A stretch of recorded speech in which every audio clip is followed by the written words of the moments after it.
En el año 1801, se llevó a cabo un experimento científico que cambiaría para siempre la forma en que comprendemos la realidad.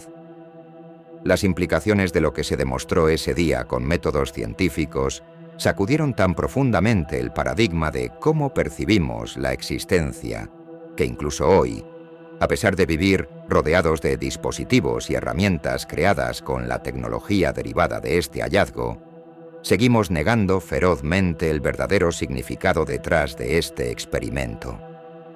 Estoy hablando del experimento de la doble rendija, la base de lo que más tarde sería la mecánica cuántica, la comprensión de cómo se genera realmente esta realidad.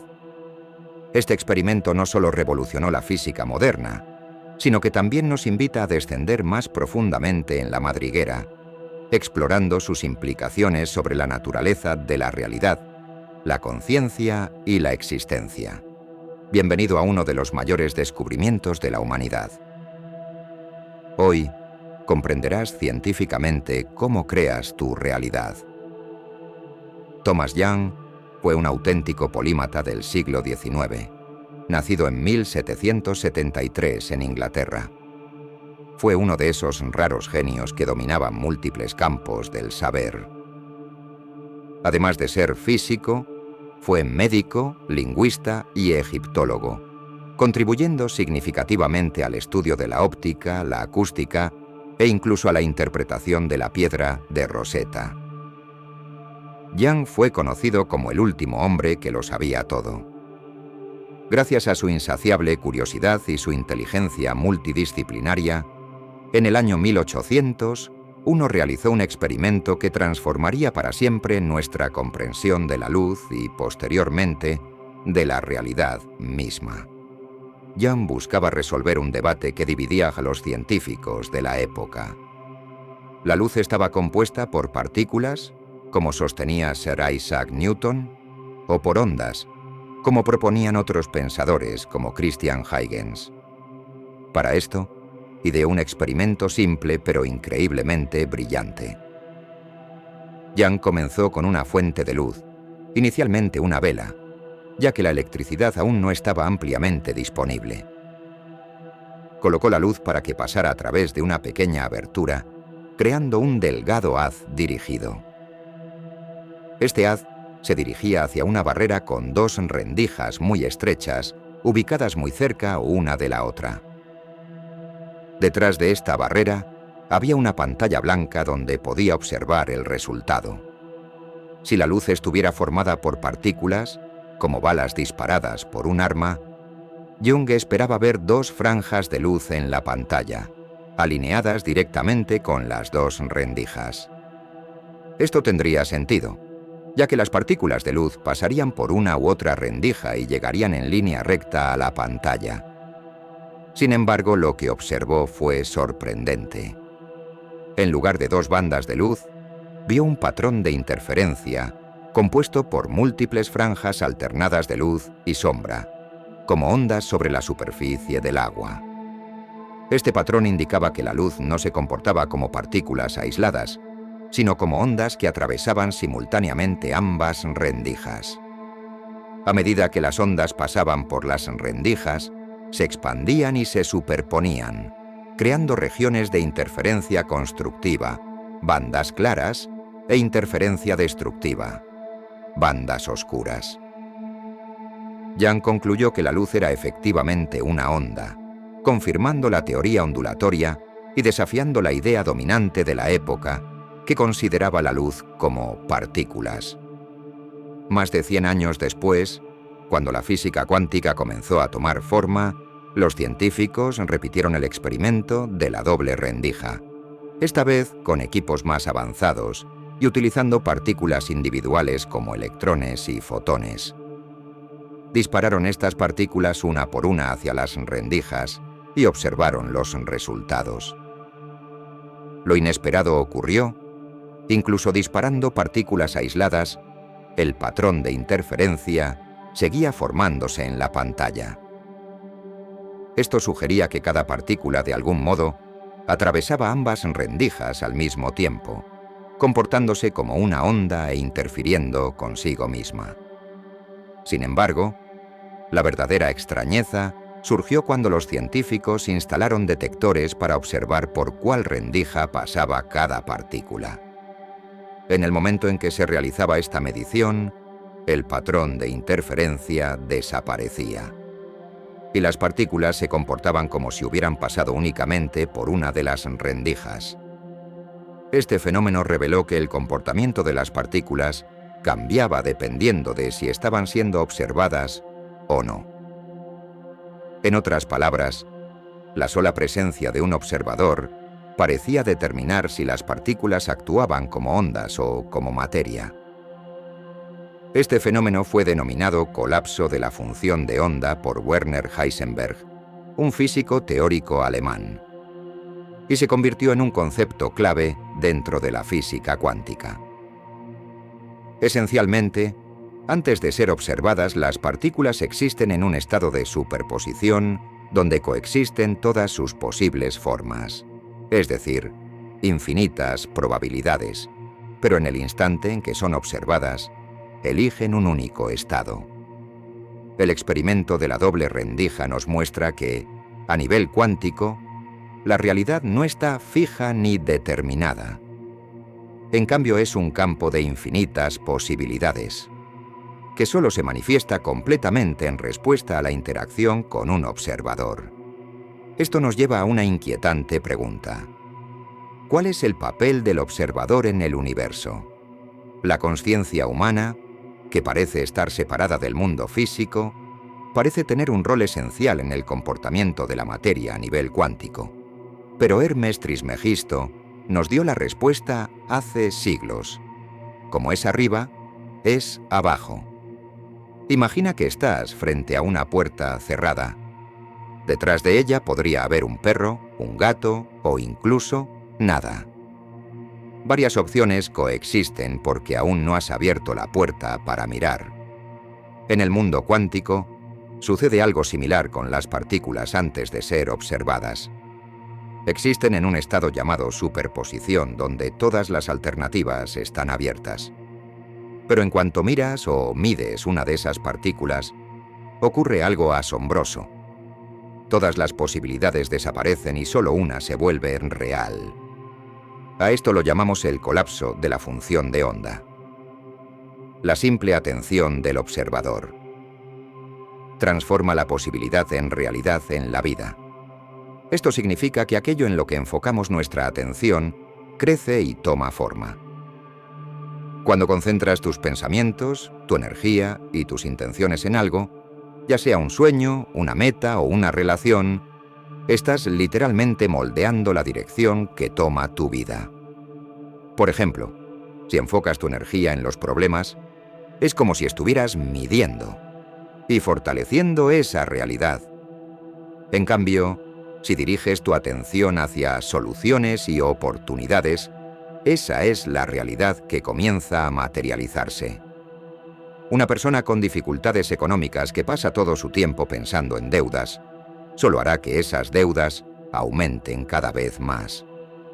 Sin embargo, si su enfoque cambia a cómo generar ingresos para pagarlas, la solución, oportunidad o contacto pronto aparecerá. Si te sientes estancado en una situación, el colapso de la función de onda nos enseña que las limitaciones son temporales. Existen infinitas posibilidades esperando a manifestarse en cuanto cambies el foco de tu observación. Recuerda el primer principio hermético. El universo es mental. El experimento de Thomas Young dio inicio al nacimiento de la mecánica cuántica y todas sus implicaciones. Sin embargo, entre todos los conceptos que surgieron de él, el más esencial para comprender es lo que conocemos como el vacío cuántico. Imagina que tienes un microscopio extremadamente potente y lo apuntas a tu mano. Primero verías las moléculas que componen tu piel. Profundizando aún más, observarías átomos con protones y neutrones en el núcleo y electrones girando a su alrededor. Si te adentras un poco más, verías quarks, partículas elementales aún más pequeñas que protones y neutrones. Hasta aquí ha llegado la ciencia, por ahora. Desde este punto existen dos interpretaciones principales. Una sugiere que, por debajo del nivel de los quarks, existen supercuerdas, mientras que la otra plantea la existencia del bosón de Higgs, el campo que otorga masa a todo lo que existe. Pero, ¿qué hay más allá de eso? El vacío cuántico, un campo infinito de energía primordial. De allí proviene todo lo que existe, la energía que surge y entra en contacto con el campo del bosón de Higgs, el cual también emerge del vacío cuántico, es lo que da masa a los quarks, que forman los protones, que forman los átomos, que forman las moléculas, que forman las células, que forman los órganos, que conforman los cuerpos de todos los seres vivos. Por ejemplo, el ser humano. Esta es la realidad clara y directa. Todo proviene del vacío cuántico. Es todo lo que existe. Todo lo demás es una emanación o una autoorganización de éste. Otras interpretaciones son metafóricas, y cualquier metáfora es válida mientras se entienda como tal. Todo lo que existe está hecho de energía primordial. Este vacío cuántico está presente en todo, desde el nivel del océano primordial de energía del cual todo emerge, hasta galaxias, cúmulos galácticos y el universo entero. Nada queda fuera del vacío cuántico. Es absolutamente todo lo que existe. Comprender esto es esencial. No hay nada que no sea el vacío cuántico. Es la energía presente en todas las cosas. Es energía. Energía pura, sin masa ni materia. La masa solo aparece cuando esa energía interactúa con el campo del bosón de Higgs, que también proviene del vacío cuántico. Cuando las personas entiendan que están formadas por el vacío cuántico y que todo lo demás también lo está, todos los problemas desaparecerán. Todo se resolverá. Estar formados por el vacío cuántico significa que su esencia habita en cada persona. Esa esencia es lo que se conoce como chispa divina. Una partícula del vacío cuántico, como su huella única.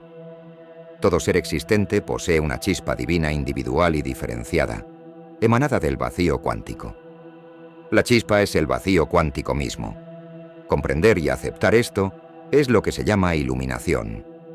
El ser iluminado es aquel que lo siente. El sentimiento es la clave aquí. Sin sentirlo, no puede aceptarse la chispa divina. Y así continúa la ilusión de la separación. Para amar al todo se debe sentir que el todo es la esencia de todo lo que existe. En lo más profundo, el todo y la persona son lo mismo, pero es necesario sentirlo. Cuando alguien lo siente, empieza a dejar que el todo resuelva todo. Eso es lo que significa soltar el ego. Permitir que actúe la chispa. Dejar de lado los intereses personales y permitir que la chispa guíe todo. Sin esto, la persona intentará controlar su vida con la mente. Y en ese punto, los problemas inevitablemente aparecerán, porque ignorar al todo e intentar controlar una vida que fue creada por el todo es completamente ilógico y no puede funcionar. Liberar el ego y permitir que la chispa se encargue de todo es la única solución. Esto no significa no hacer nada, no trabajar, no estudiar, etc. Todo lo contrario. Debemos hacer todo lo que esté a nuestro alcance para que la chispa pueda actuar. Recuerda que la chispa habita dentro de nuestro cuerpo, y el cuerpo es el vehículo de la chispa. El vehículo debe estar en las mejores condiciones posibles. Los problemas surgen una y otra vez hasta que la persona comprende y acepta que la chispa divina existe. No es necesario sufrir para entender esto. Basta con aceptarlo y todo se resuelve. El sufrimiento nace de resistirse a comprender que todo es el todo y que el todo es todo lo que existe. Es como estar dentro de un cuerpo, como una célula en el hígado, por ejemplo, y no aceptar que formas parte de ese hígado. Estamos dentro del todo y el todo está dentro de nosotros. Uno es todo y todo es uno. Cada guerra, esclavitud, asesinato, abuso, explotación, etc., existe por la ilusión de la separación, por no reconocer que todo está conectado. Cuando haces daño a otro, te haces daño a ti mismo. Ahora déjame preguntarte, ¿cuáles son las características que normalmente se atribuyen a Dios? Omnipresencia, omnipotencia, omnisciencia. El vacío cuántico es el océano de energía potencial del cual todo surge. En otras palabras, está presente en todo, lo que lo hace omnipresente. Es una onda de posibilidades infinitas, lo que significa que puede hacer cualquier cosa, lo que lo hace omnipotente. Y como está en todo, está presente en todo lo que sucede, lo que implica que lo sabe todo, lo que lo hace omnisciente. Para quienes aún no lo comprenden, el vacío cuántico es Dios. Dios creador, la fuente de todas las cosas. Entender el vacío cuántico es comprender quién es Dios, la fuente primordial de todo lo que existe. Si la humanidad comprendiera esto, todas las guerras, la explotación, los abusos, el hambre y demás acabarían. Por ahora, la mecánica cuántica sigue siendo tema de debate y discusión, al igual que en su momento lo fueron la gravitación universal de Newton y la relatividad general de Einstein. Aunque ya ha sido comprobada científicamente, el cambio de paradigma es tan grande que existe una fuerte negación frente a esta realidad. Pero la verdad siempre sale a la luz, lo deseemos o no. Algún día todo esto se enseñará en las escuelas a los niños, como se enseña hoy la ley de la gravedad. Como dijo Max Planck, el padre de la física cuántica y creador del término cuánto. La ciencia avanza un funeral a la vez. Gracias por mirar este video.